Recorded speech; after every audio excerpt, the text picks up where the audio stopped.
So, hello. I know you guys have been waiting. I know you have been waiting.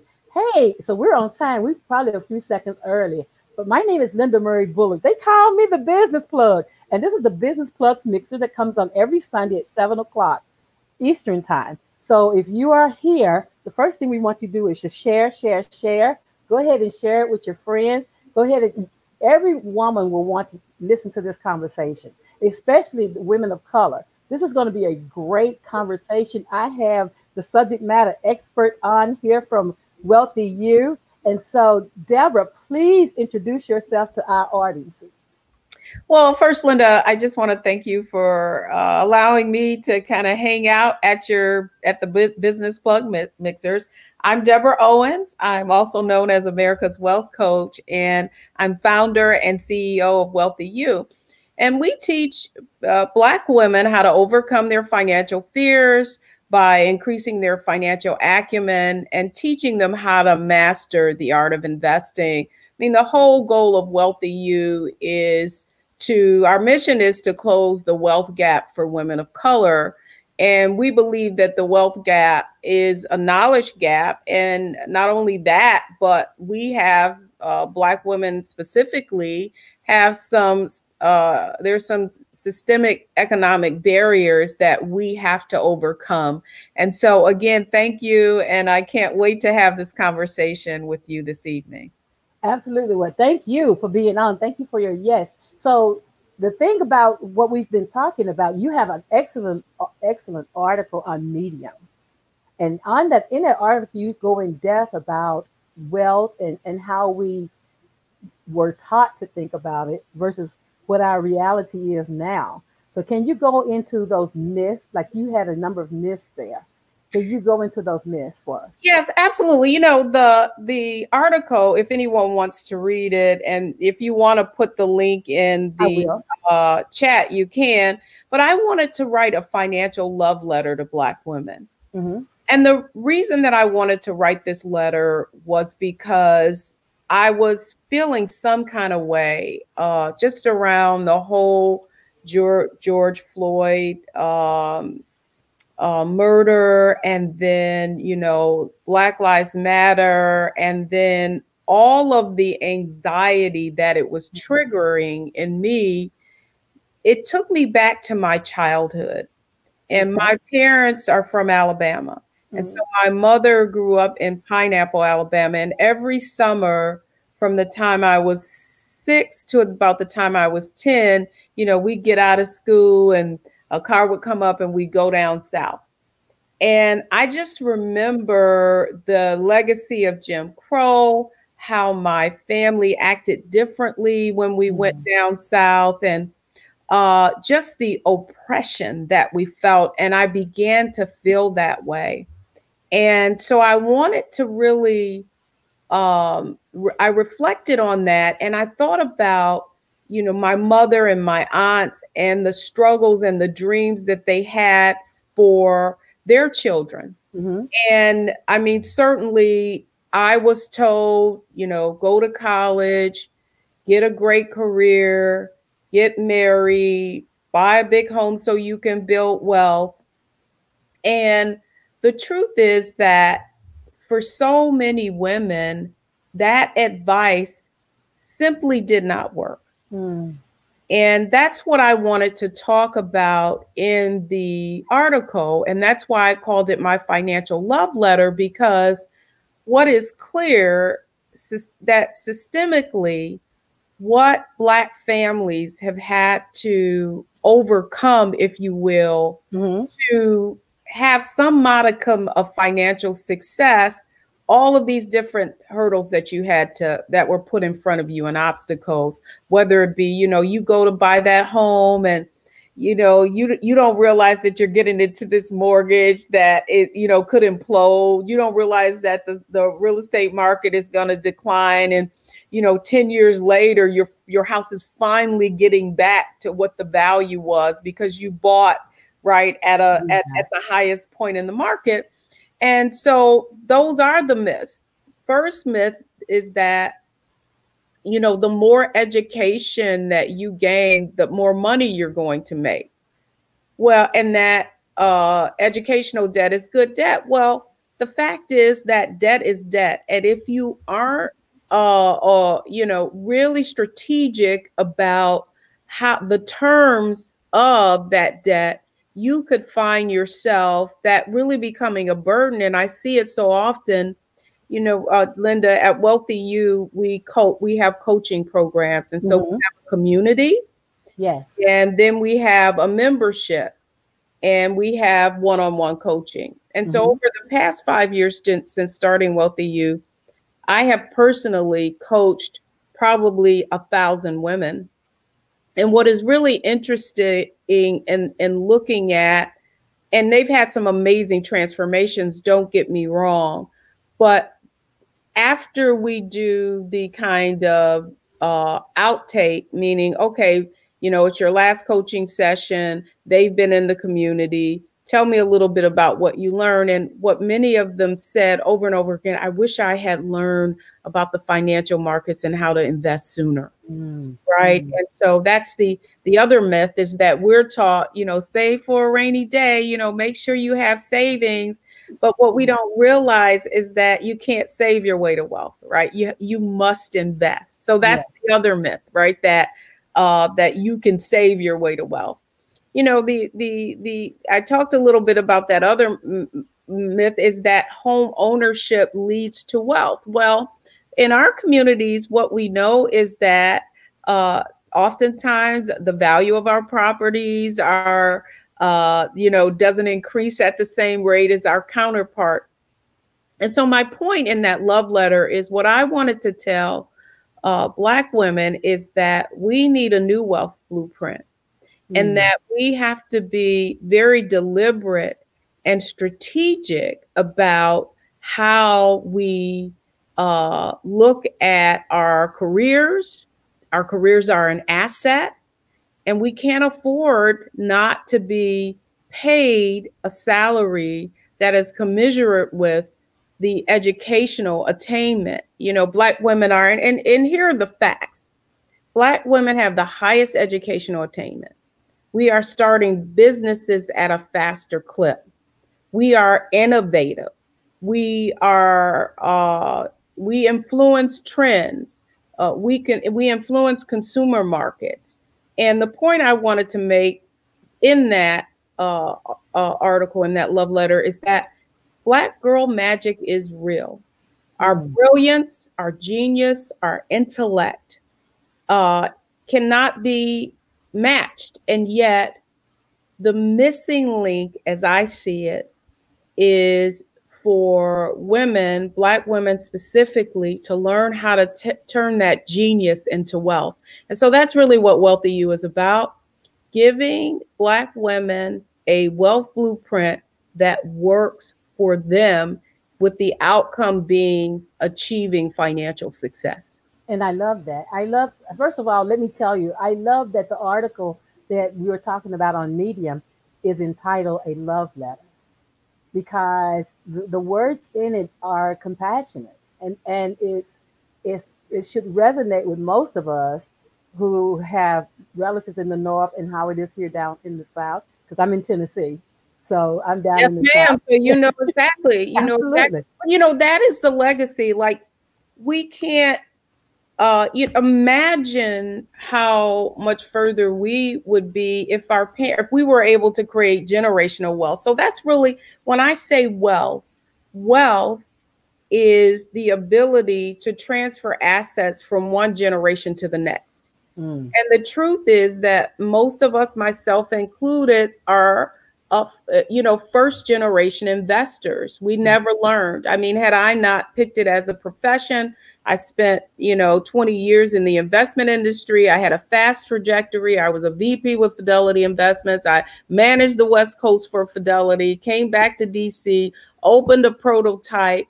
But my frustration was that I wasn't making an impact in my community.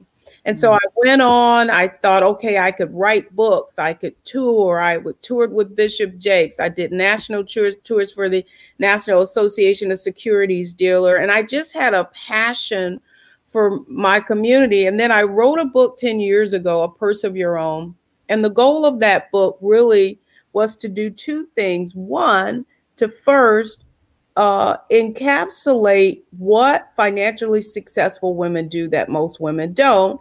And then within that, we launched a purse campaign to financially empower 1 million women. So we launched this campaign. We had these purse groups starting in cities across the country. The women were featured in essence. But, you know, what also became clear was that it needed to be more than empowerment. There needed to be some actual accountability and support, which is why 5 years ago, we launched Wealthy You to provide a curriculum, which we had created from a purse of your own. And then initially it was one-on-one coaching. Now that has kind of evolved into not only one-on-one coaching, but group coaching and ongoing membership where women are, you know, we have our own private Facebook group. There is skill building and Q&A sessions going on every month.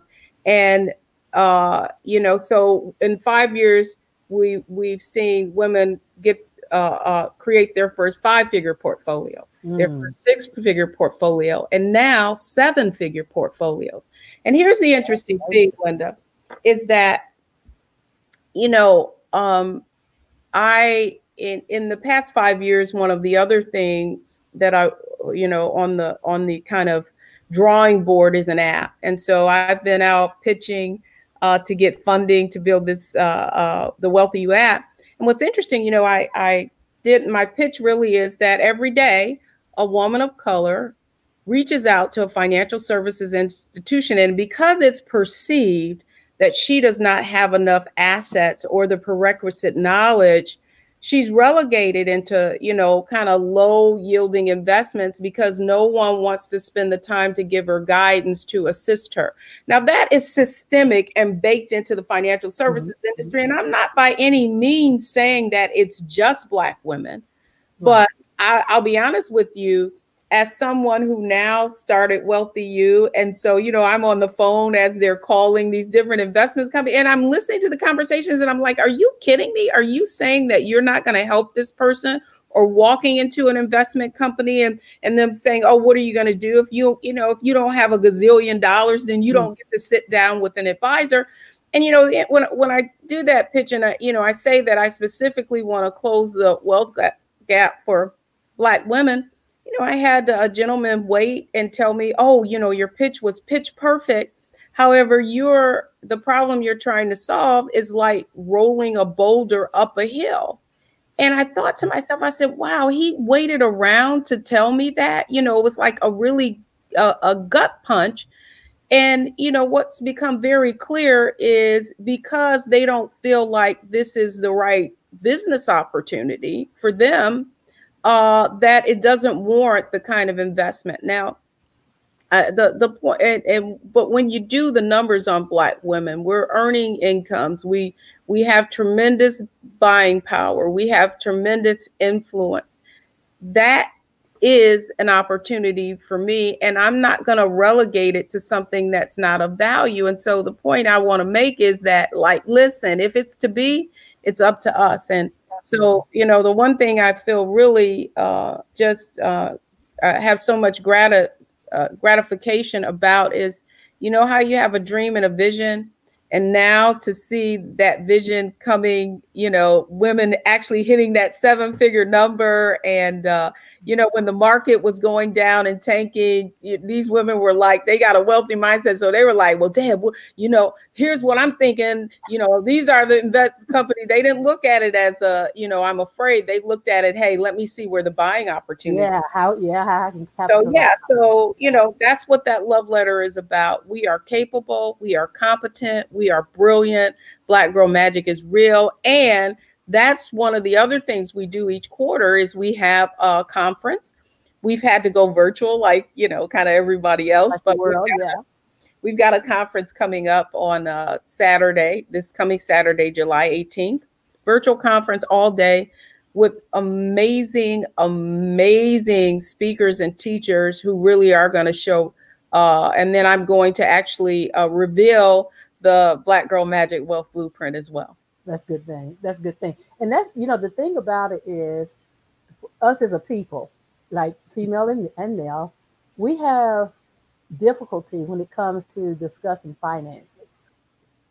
That is, I don't know what that is. Like, I have people that talk wealth building here in Chattanooga, and it's very hard for them to reach out to people of color and to get anything started. Like, somebody will have an idea. We have a lot of property being regentrified here, and so the some people that were interested wanted to get $1,000 to do a group investment deal. I haven't heard anything more of it. I don't think that it's flying. We haven't learned those lessons, like those lessons that investment is where you need to grow your wealth. Well, let's talk about that, because that's why I wrote the financial love letter. I mean, where would we learn it, right? Like, typically you learn about investing, whether it be real estate, whether it be stocks, whether it be any kind of investment, from either a family member or a trusted advisor. Okay. Like, and if you didn't have that, then you have to go out and seek that information. So the key here, and the missing link here, is access to that information, right? So in our community, one of the things that is an impediment, right, is that because we don't know, right? So we've got you got a bachelor's, you got a master's, you got a PhD, you're multiple degreed, you're a professional. And yet, because you never had access to this knowledge, there's a lot of shame, because you feel like, oh, I don't want people to think I'm ignorant. And distrust. Yeah. So you won't even ask for help because you don't have a basic understanding of how it works. And so and that's why I started Wealthy Youth, because I didn't want to focus on products, or, now you got all these apps and everybody thinks they can get in these apps and they can become wealthy overnight. And, you just saw there was an article where a young man, because he didn't understand how margin works, he thought he had lost a lot of money and committed suicide. Another young man gained $1.2 million and lost it all. Well, the key to all of this is having a fundamental understanding of how the financial markets work, how to analyze and actually research a company, how to analyze and research mutual funds, and build a portfolio. And that, it's not difficult. I mean, we have basically created a systemized way through a curriculum where, women are learning, and now some are even more aggressive investors than I am. But see, if you never got that knowledge, and then, your financial acumen builds with the experience. And then you also, with the other part of it, then I'll be honest with you, Linda, I didn't realize it, but that community being there when, the thing that really blew my mind earlier in the year, when the stock market was going down 500, 1,000 points, 500, 1,000 points. Well, because that community was there, and we were able to have conversations around that fear. And at that point, I gave people historical perspective. I've been doing this for a long time. I'd have been through so many ups and downs and crashes and whatever, just giving people perspective of this is a natural, I'm not saying that, COVID is, but some stuff is going to go down that you don't expect. And always have, right? That's life, right? And so, but anticipating, market downturns, and understanding that even within there are winners and losers, having that knowledge, but having that community, really just, it inspired me to see just, women in this community talking about, wow, I didn't think about this. And yeah, but you know what? It's like stocks are on sale, and kind of relating it to, if I were shopping, I would want to get that bag because it was 50% off. But even then, just because something goes down in value, you can go broke by buying stuff on sale, right? Yes. Yeah. Just like you can buy it happy. Right. Exactly. The same thing. It's spin. Yeah, It's a spin. Yeah. yeah. So the same thing is true with stocks, right? Like not everything just because it goes down in value is a good, buy. And so I think more importantly, just folks getting a sense of, having that knowledge, that confidence, building that financial acumen. And no one can, that is the one thing that money cannot buy. And Yeah. that is knowledge, right? No one can ever take that away from you. And being able to reapply that knowledge over and over and over again is how you get the win. Yes. And then, but here's the thing is this is what is most gratifying is, starting with someone and them having, one of the first questions I ask is on a scale of 1 to 10, 1 having no investment knowledge and 10 having full investment knowledge. Where do you fall on that scale? And typically people say, oh, I'm a 5 or 6, right? And then I say, oh, okay, so let's talk about that. Like, do you know how to analyze and research a stock? Well, no. Okay, well, do you know how to analyze and research a mutual fund? Well, no. Okay, so let's put you at a 3, okay? And so where do you want to be though? And, typically people will say 7, 8. I'm like, no, the correct answer is 10. And so, when so that's the point. You learn how the stock market works. You learn how to analyze and research a stock. Companies manage their finances the same way you do. And that's really how we kind of demystify it and break it down. You learn how to analyze and research a mutual fund. Stocks are what are, or bonds are what are in mutual funds. And then you actually learn how to create a portfolio based on how much you should have in stocks or bonds. So that's risk. And so then you're at an 8, a 7 or 8. And then, as you apply that information, that's how you get to that 9 or 10. But the key here is now you're passing on this to your family. So now, these same women are teaching their kids how to invest instead of giving them gifts at birthday or Christmas. Now they're giving them stockpile gift certificates. So here's all I want to say. If you can teach a Black woman knowledge, she gonna go tell everybody. And so that's how we're gonna close this wealth gap. I mean, that is my mission. So now you are gonna change from generations to generations. Yeah, and that's the stuff. And that's the thing is because this is not being taught in schools, right? And like you said, if you don't have a relative or someone you trust, a financial planner, and even in the financial planners, even in that, you want to have one that you can trust, and we're not the most trusting people when it comes to our money. And so trust has to be earned though. And, and that's on the other side of it. I mean, I'm involved in the industry itself. I coach and mentor advisors. And that's one of the points I make is like, you're not going to sit down you got to touch somebody 7, 8, or 9 times to build that trust. And because of the way the compensation in the industry is, how it's structured, right? Mm-hmm. A lot of times the advisor isn't able to give the kind of ongoing time and attention, but it is essential. It is essential. It's imperative for us when it comes to finances because there's an education piece that goes with that, and it has to make sense. So they have to make it make sense. Make it make sense. I love it.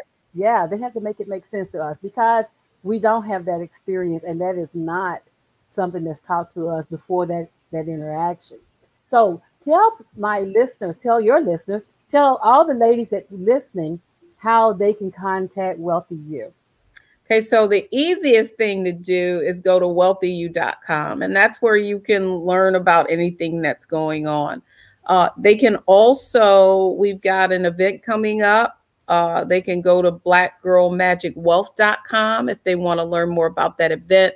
Amazing speakers. We have Kim Cole, everybody's sister's friend from Living Single. She's going to share how she almost lost it all. And now she's using that story to show people how storytelling can empower others. We've got Minda Hart's The Memo. really an fascinating young woman, really talking about New York Times bestselling author, really Mm-hmm. talking about how you can secure your seat at the table.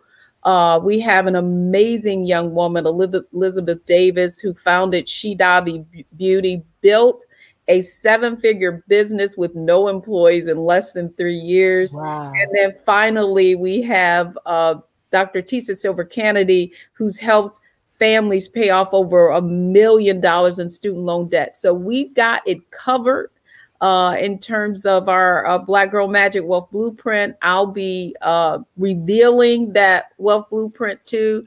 If they want to join our Wealthy You community on Facebook, they can just put Wealthy You community in the search bar and welcome, and they'll meet some amazing women who are doing amazing things. And as always, Linda, I just want to thank you for having me on. This has been great, having an opportunity to just share what we're doing. It is much needed, and I really applaud your yes. Any of the people who are listening, if you all have questions, we can see your comments, I think. I said I think. We can see your comments. So if you have questions for Deborah, then please put them in the comments and let's see if we can get your questions answered while she's here. If you're watching this in the replay, please put hashtag replay, and you can go ahead and ask your questions then, and we'll get back to you to make sure you get them. I am going to post wealthyu.com in the comments. I'm also going to post that Medium article. I think it's a 5-minute read, but I think those 5 minutes are going to be well invested. So I want you to see the love letters that she wrote to you. and you're going to be, it'll bless your soul, and it'll bless you with some education as well. But it's time for us to change how we're thinking. I don't know about others, but I was raised on save for the rainy day. And Deborah and I talked about this before we came on. And right now is the rainy day.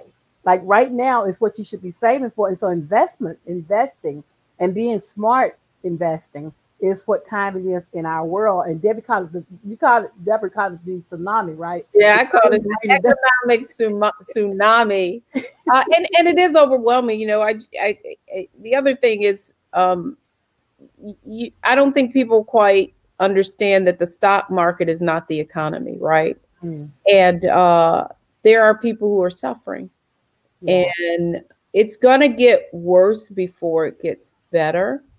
Mm. But one of the things we do in Wealthy You is we look at the possibilities in all this volatility.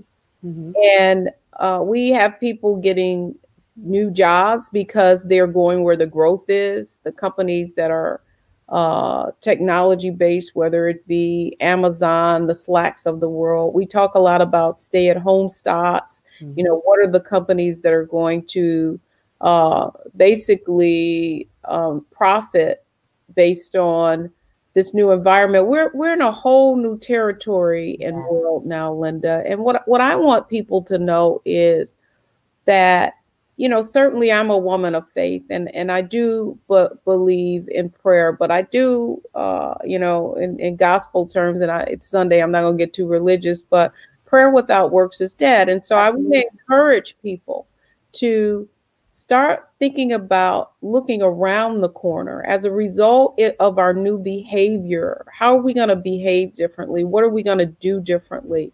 And those really are where the opportunities are. And that's what we do at Wealthy You. We look at, we call it having a wealthy mindset. Yes. And a wealth consciousness, looking at not how things are, but how things are going to be impacted in the future. Yes. And that's a good thing, is to start thinking now, like, because, you know, the stocks are all going back up now. You know, we missed that window of opportunity. No, dear, no. Let me be clear. Okay. The stock market is not the economy. Right. And although we have seen the market go up, yes, the fact is that the Fed is pumping a ton of money in, and interest rates are so low. And that really is what is driving this economy right now. So it's more a function of money has nowhere to go. And so if you're an investor and you're looking at the fundamentals, then what you know is that there are a lot of companies who are not going to be around, and they are included in this 500 S&P 500 stock market index. Mm-hmm. And so what I do want people to do is to take calculated risk. Yeah. And the fact is that we're not concerned where the stock market is going to be 6 months from now or a year from now. We're more concerned with where the stock market is, if we're investors, where it's going to be a decade from now. And so when you're making your investment decisions, if you're doing it in a like an analyst would, then you understand that this economy is going to get worse before it gets better, and that the market will, I don't claim to be a stock market prognosticator, and I don't have a crystal ball, but I would say rocky times ahead, and to just understand that the role that politics and the Fed plays in our monetary policy, and I'm not going to get too technical, but no, you never lose, you only learn. Yeah. And people ask me, when is the time to invest? I say it's when you have the money to invest. And so real investors invest consistently over time. They do their homework, and they don't, worry about the short-term ups and downs of the market. They're looking because they have been thoughtful, right? They know how much of their portfolio, their money they can have at risk, and they know that that money that you have at risk is going to go up and down at any time. Right. So no, you've not missed anything now, but you gotta have a basic understanding of how this thing works so that you can be, and one of the things I talk about in that article is that we were taught to be earners and not owners. Okay. So we were taught how to earn an income. We weren't taught how to turn that income into wealth. And so ownership is, a lot of people will say, I'm going to start my own business. Well, you know what? You can be part owner in some of the most profitable and valuable companies in the world as a shareholder by investing in stocks. And so that's what I mean by owner. If you look at specifically when, a report came out and Nielsen on Black consumer trends and buying power. And it talked about the significant buying power in the African American community, how we influence all types of industries, from technology to beauty to fashion to art, you name it. And yet, if you look at the other side of that, our Science Her Magic report, what you see is that 65% of households headed by Black women have no stock investment. And what you also see, you go down a little further and you see our net worth is 1/10 of what our counterparts are. And all I'm saying, it's time to flip the script. That's what the event is about, Black Girl Magic Wealth. It's time to take all that influence, all that innovation, all that intellect, and leverage that same knowledge and learn how to turn it into wealth. And so the first thing to do is to connect with you on Wealthy You. Yep. Join the community, because that's where you'll see, we're talking about investing. We have Wealthy You wine down every Wednesday. Get your whatever your favorite glass of wine. Usually I'm drinking some form of Cabernet. It's summer now, so now I'm getting into the Chardonnay and may try some Pinot. And we talk about wealth and kind of take the edge off of the conversation of worrying about money.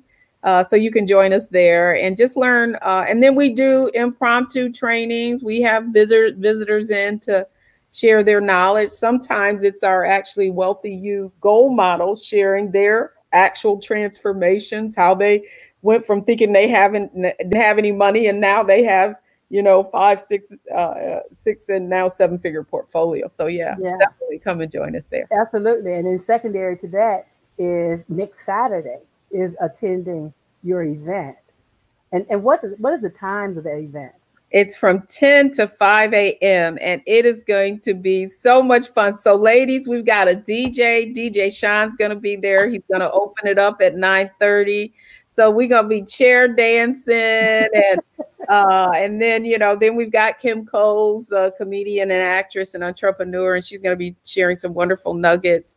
And we take a break and then we have Minda. Then we're going to take a break for lunch because the last time we did an event, everybody was like, oh my God, you got to let us take a lunch. We felt like we were going to miss something, right? If they left and went to get something to eat. So we are going to take about a 45-minute break. And then we have Elizabeth Davis coming in, just sharing how she created $1 million business. And then we have Tisa to tell. We're hitting all of those hot buttons, those things that you need to, that are impediments to Black women being their best self, living their best life. And the whole point of that letter was how to overcome. So it's about overcoming. Yes. And turning your all of that intellect, that Black girl magic, into wealth. And they can go to blackgirlmagicwealth.com. It's still, there's still tickets available. Don't wait too late because, of course, when you're online, you only have so much for seating. So I just want to encourage them, if they do want to attend, to make sure they get their spot and they come on and hang out with us and have some fun. Absolutely. Absolutely. So my ladies on here, and you heard what you heard was, and we talked about this before you leave. We talk about this is to all women, like even the 6-figure makers who may not. The 5-figure makers. Let me tell you. So I have an amazing book, true book, about a parking attendant who never made more than $12 an hour and now has $1 million portfolio. So it's not how much money you make. No. Let me tell you, it's not. It's what you do with it. And we've had women who thought they had no money. We level up. So it's about earning more income. How can you up level your career? Certainly, that's another issue, is under earning for Black women. So certainly Minda Hart's Secure Your Seat, the memo Secure Your Seat, is going to be just talking about strategies about that. And in fact, Dr. Tisa Silver Kennedy, she was a client a few years back, and she'll tell her story about how coaching, hey, I told her, you're going to have to quit that job. If they're not going to pay you, you're going to have to go somewhere they're going to pay you, right? And so you got to have a strategy around that. So no. This is not, so I want women to understand that their career is an asset. Yes. And just like any asset, if you appreciate it, it will appreciate, right? Mm-hmm. And if folks appreciate, your salary should appreciate.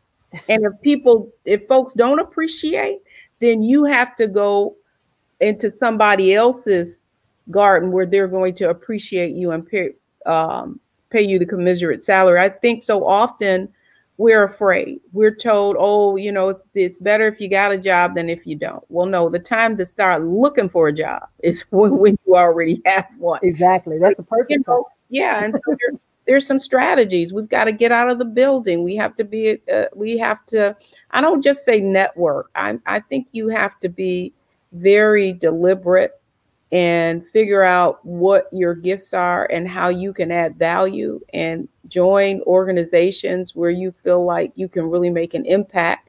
And that so much of our success is proximity as well as exposure. And I find that too many women have their head down, doing the work, thinking that eventually they're going to be rewarded. And the fact is that what is it that the go to the bold, like we got to start shining that brilliance, and we've got to be able to over communicate our success, as I had a male mentor tell me one time, and I was like, yeah, y'all don't have a problem doing that. So there's a difference though in really Linda, when I'm talking strategy with some of our members in coaching, there is a difference between humility, Mm-hmm. right, and humbleness. Right. And like you can convey the value that you have in a very strategic way. Mm-hmm. And as my mother would tell me, a closed mouth doesn't get fed. Does not get fed.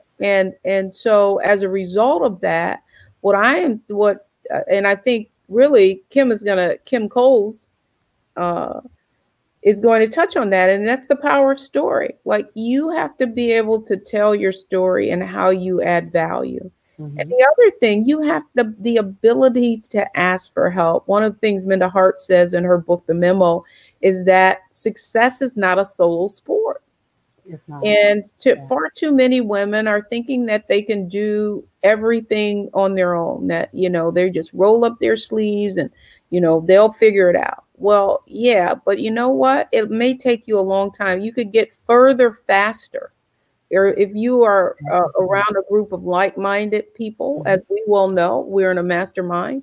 You can be with you can get further faster with people who've been there, done that, and can show you how to do that and execute in a more expeditious way, because time is money. It is. It is. And time is quickly leaving us. So we Yes. need to be about it as quickly as possible in order to start having some long-term goals in our finances. Again, thank you, thank you, thank you. And so I am going, if you want to leave one more point before you leave, any last remarks before you leave, and if you'll hold on after that, then I'll close us out and then we'll join on the other side of this. So Okay. so you have any closing remarks you want to leave with them? The remark that I want to just leave your audience with tonight is that no one does anything on their own. And I think it was the former CEO of Coca-Cola, Tom Fusetta, said, you can measure a person's success by their ability to ask for help. And so Hmm. that's all I want to say. Don't try to do it alone. Get And around some like-minded people with the same kind of value and ambition that you have, and it's just amazing it what can happen. fuels it. Yeah, it does fuel it. We both know that we are both in the TSP, the Traffic Sales and Profit Mastermind. That's right. And so the conversation is different when you're sitting among winners. That's right. Yeah, so we both know that. So you all have a great evening. My name is Linda Murray Bullock. They call me the business plug.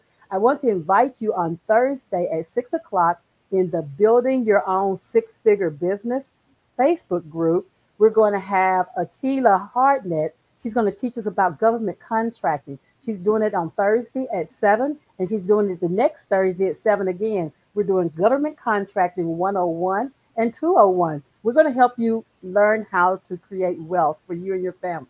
So you join us on Thursday at 7 for Akia, and then next Sunday here at 7 o'clock, come back and join the Business Plugs Mixer, and we'll have more topics to help you to get through your day. Thank you all for joining us, and you have a great Sunday evening.